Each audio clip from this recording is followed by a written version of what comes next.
Baik, hari ini Bapak akan menjelaskan tentang activity diagram. Jadi, activity diagram ini digunakan untuk memodelkan proses dalam suatu sistem informasi. Activity diagram menggambarkan kegiatan utama dan hubungan di antara kegiatan dalam suatu proses. Setiap use case dapat membuat satu diagram aktivitas. Activity diagram ini dibutuhkan untuk menggambarkan sebuah alur sistem yang digunakan oleh aktor. Perbedaan antara use case diagram dengan activity diagram. Kalau use case diagram itu adalah gambaran dari seorang aktor yang berinteraksi dengan objek atau metodenya. Kalau misalkan activity diagram adalah menggambarkan model dari proses yang dilakukan oleh aktor. Sebelum kita menggambarkan sebuah proses menggunakan activity diagram, kita harus mengetahui terlebih dahulu simbol-simbol yang ada. Berikut simbol-simbolnya. Baik, di sini ada simbol-simbol yang harus kita ketahui untuk membangun sebuah model activity diagram. Yang pertama itu action, yang kedua itu activity. Jadi artinya, kedua state ini merupakan simbol yang berisikan segala bentuk aktivitas yang terjadi dalam sebuah sistem. Tentunya yang dilakukan oleh seorang aktor. Object node digunakan untuk mewakili sebuah objek yang terhubung ke sekumpulan arus objek.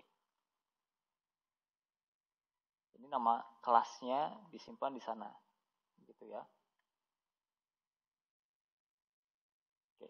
Control flow, jadi menunjukkan urutan eksekusi. Jadi aliran datanya, menunjukkan aliran data dari setiap aktivitas. Object flow, jadi ini juga bisa dikatakan sebagai state transition. Untuk menunjukkan kegiatan apa yang dilakukan pada sebuah sistem dan saling berkaitan antara kegiatan sebelumnya dengan kegiatan yang sesudahnya. Kalau misalkan kalian menemukan garis yang putus-putus seperti itu, artinya bahwa sebuah sistem itu dilakukan di dalam subsistem. Simbol ini adalah digunakan untuk, jadi simbol ini untuk menggambarkan sebuah model proses yang dilakukan dalam sistem. Jadi initial node ini menggambarkan bahwa sistem itu dinyalakan atau on. Kalau misalkan pada algoritma itu biasanya mulai, ya. Nah, simbol mulainya itu menggunakan start point atau start date yang tadi. Sekarang end point atau final activity node. Simbol ini digunakan untuk mengakhiri proses semua aktivitas yang dilakukan. Atau kalau misalkan dalam flowchart itu end, ya. Jadi segala bentuk aktivitas dalam sebuah sistem itu ketika diakhiri menggunakan simbol ini. Nah, jadi jangan sampai terbalik dengan simbol yang initial node. Kalau initial node ini berfungsi untuk apa? Untuk memulai program atau memulai aktivitas, activity diagram, untuk memulai sistem. Kalau misalkan final activity node atau disebut endpoint, ini bisa digunakan untuk menyelesaikan atau artinya end, menyelesaikan sebuah sistem, mengakhiri sebuah sistem. Final flow node digunakan untuk menghentikan aliran kontrol atau aliran objek tertentu. Oke, sekarang decision node. Decision node, ya, decision, seperti halnya di flowchart juga sama. Jadi simbol ini memiliki arti kotak keputusan yang memberikan pilihan ya atau tidak. Pilihan ya atau tidak, if else. Node digunakan untuk menyatukan kembali berbagai jalur keputusan yang dibuat menggunakan simpul keputusan.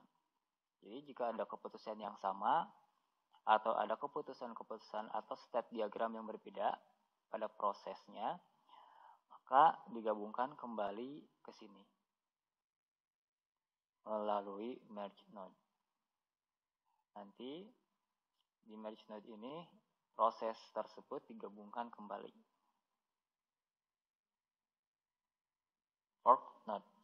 Jadi ini adalah simbol percabangan yang ada dalam sebuah sistem. Penggunaannya untuk membagi perilaku menjadi seperangkat aktivitas yang paralel atau bersamaan dari aktivitas atau tindakan.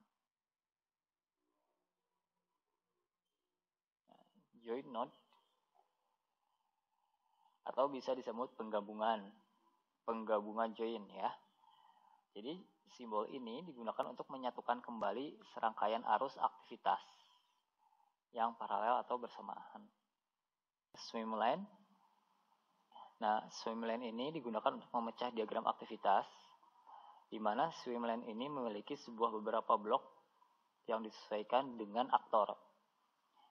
Jadi kalau misalkan aktornya ada 3, maka swimline-nya biasanya ada 3 blok. Kalau misalkan aktornya ada 5, berarti swimline-nya biasanya ada 5. Misalkan contoh ya, ada nasabah sebagai aktor, ada mesin ATM, ada pihak bank. Nah, ketiganya ini bisa dimasukkan menjadi nama swimline. Ya. Jadi blok yang pertama mesin ATM, blok yang kedua nasabah, blok yang ketiga adalah pihak bank. Yang nanti aktivitas diagramnya akan digambarkan dengan state diagram.